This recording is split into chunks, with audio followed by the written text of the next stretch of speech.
మొత్తం ఈ కైలాస వల్లభ రాజ్యమంతా నీ మరణం కోసం ఆసక్తిగా ఎదురు చూస్తోంది. అయితే ఒకవేళ ఈ పందెంలో నీవు గెలిచినట్లయితే నీవు ఆశించినట్టే ఒక రాత్రి నేను నీ భార్యగా ఉండేందుకు సిద్ధంగా ఉన్నాను. కానీ ఓడిపోయావంటే జీవితాంతం నా కోటలో నువ్వు ఒక పనోడిలా బ్రతకాల్సి వస్తుంది. అగ్నికీలను కక్కుతున్న రాక్షస పామును ఎలా ఎదుర్కొంటాడు యోధ?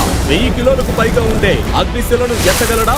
అందరి ఎదుట తన తండ్రిని అవమానించిన వారిపై ప్రతీకారం తీర్చుకుంటాడా? ప్రపంచంలోనే అత్యంత అందమైన ఓటమి ఎరుగని యువరాణి బిందు విసిరిన సవాల్లో యోధ గెలిచాడా? తన మరణాన్ని ఆశిస్తున్న ప్రజల ముందు తన వీరత్వాన్ని యోధ చూపించగలడా? రండి, ఓ ధైర్యవంతుడిగా ఎదిగిన ఓ యోధుని కథను విందాం. ఒకవేళ ఈ యుద్ధంలో నేను గెలిచినట్లయితే నువ్వు నా భార్యగా ఒకరోజు రాత్రంతా ఉండాలి.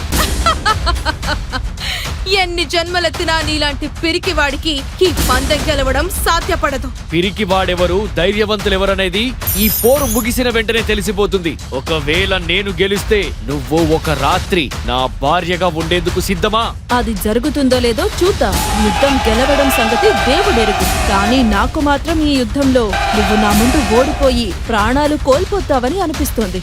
ఒకటి గుర్తుపెట్టుకో, ఆ మహాచక్ర పోటీలో నేను 9 నక్షత్రాలు గెలిచి నా వీరత్వాన్ని నిరూపించి అప్పుడు నువ్వు నన్ను ఎగతాళి చేసిన మిగతా వారు నీ మొహాలు ఎక్కడ పెట్టుకుంటారు? ఇది నా తల్లి పైన ప్రతిజ్ఞ చేసి చెప్తున్నాను.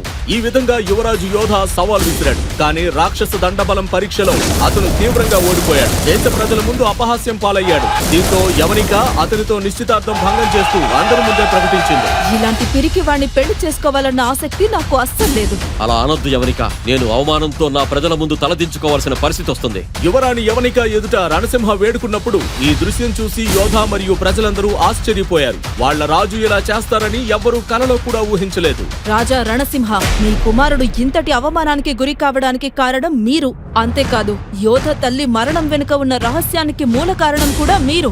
యవనిక మాటలు విన్న యోధ తన సహనాన్ని కోల్పోయి 2 చేతులు ఎత్తి నిప్పును సృష్టించి యవనికపై విసిరాడు. కానీ యవనిక దాన్ని వెంటనే భస్మం చేయడంతో ప్రజలు గట్టిగా నవ్వారు. పాపం, నా శక్తుల గురించి ఈ పిరికి యువరాజుకు తెలియదనుకుంటున్నాను. యవనిక అలా అనగానే జనం అందరూ గట్టిగా నవ్వారు. ఇది యోధకు అవమానంగా అనిపించింది.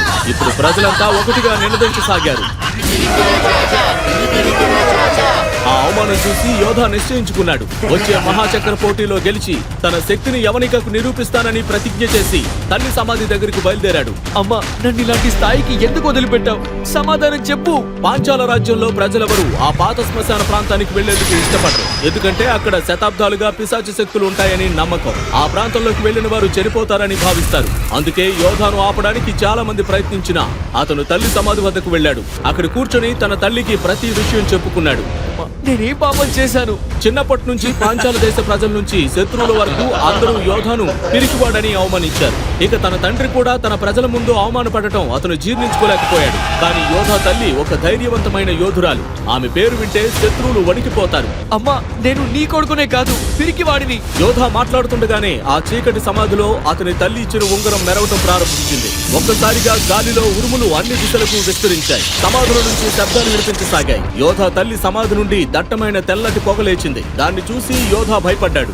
ఆ పరిస్థితిలో తనకేం చేయాలో తెలియక తికమక పడ్డాడు. అప్పటికే అతని ఉంగరం నుంచి ఆ పొగ మధ్యలో ఒక వ్యక్తి బయటకు వచ్చాడు. అతన్ని చూసి యోధా షాక్ అయ్యాడు. పొడవాటి తెల్ల జుట్టు, తెల్ల గడ్డం, వెలిగిపోతున్న ఎర్ర కళ్ళతో ఆ వ్యక్తిని చూసి యోధా భయపడిపోయాడు.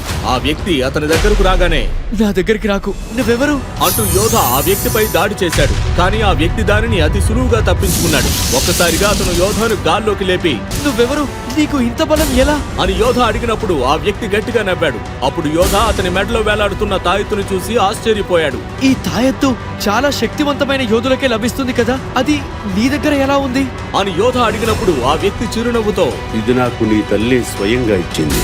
మా అమ్మ ఇచ్చిందా?